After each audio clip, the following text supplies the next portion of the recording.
नमस्कार शेतकरी मित्रांनो, स्वागत आहे तुमचं आपल्या कृषी कन्या यूट्यूब चॅनलवर। बघा शेतकरी मित्रांनो, आज 17 एप्रिल 2025 रोजी आजचे संपूर्ण महाराष्ट्रातील सोयाबीन बाजारभाव लाईव्ह व्हिडिओच्या माध्यमातून आपण बघणार आहोत। तत्पूर्वी आपण चॅनलवर नवीन असाल तर चॅनलला सबस्क्राइब करा, व्हिडिओला लाईक करा आणि बेल आयकॉन नक्की दाबा, त्यामुळे तुम्हाला नवीन व्हिडिओचे अपडेट लगेच बघायला मिळतील। चला तर व्हिडिओ सुरुवात करूया।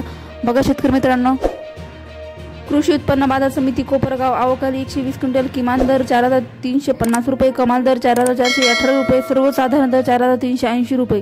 पुढील बाजार समिती जळगाव आवकाली 302 क्विंटल, किमान दर 4050 रुपये, कमाल दर 4300 रुपये, सर्वसाधारण दर 4300 रुपये जात आहे लोकल सोयाबीन। पुढील बाजार समिती अमरावती आवकाली आहे 5937 क्विंटल, किमान दर 4250 रुपये, कमाल दर 4360 रुपये, सर्वसाधारण दर 4305 रुपये जात आहे लोकल सोयाबीन। पुढील बाजार समिती सोलापूर आवकाली 115 क्विंटल, किमान दर 4150 रुपये, सर्वसाधारण दर 4400 रुपये, कमाल दर 4500 रुपये जात आहे लोकल सोयाबीन।